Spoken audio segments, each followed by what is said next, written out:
People have been asking me. A week later, still going strong. Great phone. The Indianapolis Colts will be releasing Peyton Manning. They will announce it tomorrow.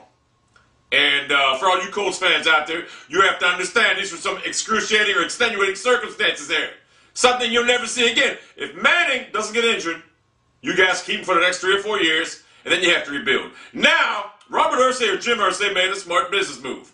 He's going to rebuild now with Andrew Luck. Smart play. You got to get rid of Manning. Everyone feels bad for him, this and that. Luck. You're a grown adult. Move on. Go to the Redskins. As an NFL advisor, I would assume and advise you to go to the Washington Redskins. That's what I would do right now. So with the Indianapolis Colts releasing Peyton Manning, it's going to furthermore develop their young quarterback Andrew Luck and furthermore enhance their future in rebuilding, which is a good move for them. I mean, in a perfect world, Manning would have retired and probably went to the playoffs every year and probably choked again like he usually does. That being said, the RG3 sweepstakes, with Washington and the Cleveland Browns being the lead teams right now.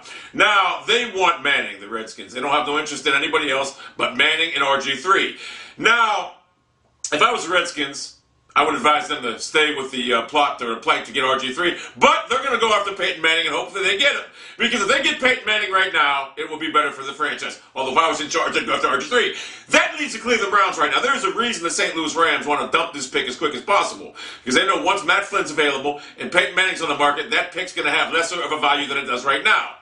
Now, looking at the obvious with the Cleveland Browns and other draft picks right now, it would really benefit them to take a guy like Matt Flynn, if he's going to be good, which you have the Scott Mitchell syndrome, you have the Kelly Holcomb syndrome, and then you have all these picks you can rebuild. That defense is ranked number 8th in the NFL right now. God, would that be something? Rebuild that defense, sign a couple free agent wide receivers, and have Matt Flynn playing at a high level. But we're thinking of the future here. In the future, could see Matt Flynn because he looks like a beast of a quarterback. But I believe he's going to go to the Miami Dolphins with his ex-quarterback or ex-offense coordinator who is coaching Miami Dolphins right now. So would I sign off on the Browns trying to sign Matt Flynn? Would I sign off on that? Would I sign off to Mike Holmgren? Would I sign off on that? And to use our draft picks to further enhance our team offensively and defensively, maybe that the cornerback at LSU. The answer is very tricky right now. Would I? I don't think I would at this junction because you know that you can get RG3 now after everything falls into place. You'll be able to get him a lot cheaper than you would have before. Now, it would be nice to have Matt Flynn maybe draft some defensive players and some offensive players. It would be nice in a perfect world. But RG3 is an explosive talent. He's a very smart individual. I believe he's going to be a superstar in this league. Is the risk worth the reward? I say it is. Would I sign off on trying to acquire Matt Flynn over RG3? At this juncture, right now, being things that they are right now, the way they stand in place, no, I wouldn't. Because I believe you can get RG3. But if the Cleveland Browns somehow got Matt Flynn, would I be disappointed? Not that much right now. Because I watched the game films of Matthew Flynn. And he came from LSU, a tough conference in college football. He's played against the best defense in college football, the fastest defense in college football. I don't know how he did in college football because I didn't watch college football. I don't watch college football. But being that he's faced elite competition in college and in the pros, in his 2 starts in New England Patriots, whose defense wasn't that good last year, and the Detroit Lions, whose defense isn't that good this year, but he's faced elite competition. In the NFL, he's flourished. Every game he's played in the NFL, he's flourished. That leads me to believe the Kelly Holcomb syndrome. Kelly Holcomb was an elite quarterback for the Cleveland Browns. A game here and a game there. Pittsburgh, he threw for 429 yards in the playoffs. They should have won that game. But Dennis Northcutt couldn't catch a simple fade. And Butch Davis played not to win the game. 24-7 lead, middle of the third quarter at Pittsburgh, at Heinz Field, 2002, beating our rivals, and we lost the game. Kelly Holcomb never went on to do anything after that game. Nothing. But he did have some big gains. And then we got Scott Mitchell, who had a couple good years here and there, but he wasn't worth the money they paid him. So would I sign Matt Flynn? That's the question you have to look at. That's the question Mike Holmgren has to evaluate to himself and ask himself. Is Matt Flynn worth the prize, worth the money? Or is RG3 going to be a superstar like I predict he will be? The future could be very good for the Cleveland Browns, either way to decide to pull the trigger. But I believe at this juncture, you take RG3, you build your team around him. You sign some free agent wide receivers right now. I figure it this way. You sign 2 key free agent wide receivers. I know you got the money. Our defense is ranked 8th in the league. We can keep it going. We can get better. And I think we can take our chance. We don't take a chance. We get RG3. I mean, it's a tough situation right now because I believe the Browns right now, especially with Flynn being a veteran, as I said right now, I mean, he's used to the West Coast offense, even though Green Bay has a different version of the West Coast offense than we do. Obviously, theirs works much better because they have better receivers and a much better signal caller than our high school quarterback turned pro, Colt McCoy. So, being that Flynn Flores is in the West Coast offense, it's a very tricky question right now. Do you want him in the Cleveland West Coast offense? Which obviously would be a better fit. He throws a nice deep ball, this and that. It's a very slippery slope right now for the Cleveland Browns. You have to look at it this way. What do you want in a quarterback? I say we go after RG3. It's tough right now because I'm bashing my head right now on the table right now. I want RG3. But Matt Flynn didn't look good, and we can further develop our defense and our offense. But we have money to sign key free agent wide receivers right now. We can get them.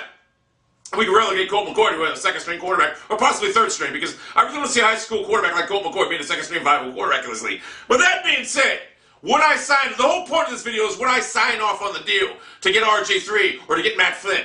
I would sign off the deal right now if I'm the general manager of the Cleveland Browns. I'm taking RG3. My backup plan would be Matt Flynn. I would make a push for Matt Flynn if I knew I had no interest in RG3. But if I have interest in RG3 right now, I sign everything I can to get him, but I'm not going to risk everything that the St. Louis Rams want because that pick is becoming less valuable as the hours go on and towards Peyton Manning and Matt Flynn being available once they're signed. That pick could all but be yours. You have to take a roll of the dice right now. Do you go after him? I mean, because if Washington takes Manning and Flynn goes to Miami, basically RG3 is yours. But if Washington don't get Manning, then you're going to have a two-way battle for RG3 sweepstakes. And Mike Shanahan, knowing that this is his last stop, although I heard he's not the general manager, that's a good thing. Because if he's the general manager right now, he would do pull out all stops to get him. You're going to leave yourself in a real pickle right now if Washington don't have a chance to get him, if they don't take Matt Flynn or Peyton Manning. If they don't take Peyton Manning, you're going to leave yourself in a pickle. You're going to have a bidding war. And at which point you have that bidding war, you're going to have to throw all your cards on the table and take RG3, whatever it takes.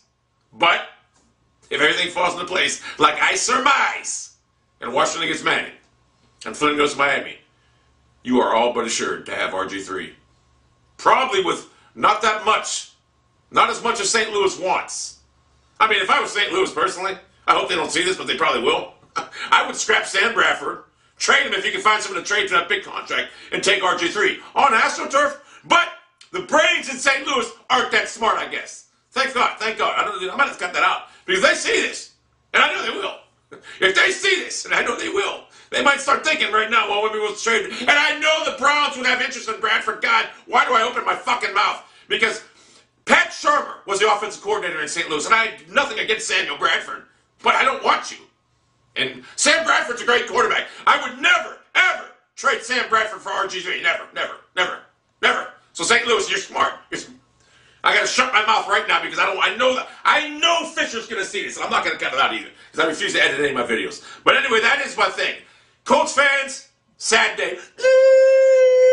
Bright future, okay? What are you gonna do? Have Manning come there, sit the bench while Luck starts? Certainly you're not gonna sit Luck on the bench for 4 years. And I mean, I know Peyton Manning's better at this juncture, but it's time to rebuild. It's time to rebuild and move on. I mean, Peyton Manning, what did he do for you guys? Got you one Super Bowl, choking the other one. So, I mean, come on.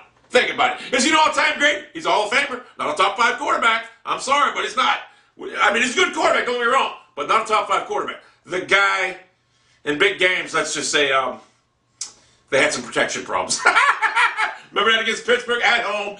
Big favorite against the Pittsburgh Steelers out 2007, and they lost the game at home. I mean, come on. Enough said. Enough said. So that's my video for tonight or today, whatever. I decide to put it up. If I'm the Browns, I go after RG3 right now. You have to. You have to go after him. You need a franchise quarterback to be watchable in this league. I mean, hell, you tried it with a high school quarterback the last year and a half. It didn't work out. Go get him. I'll guarantee it.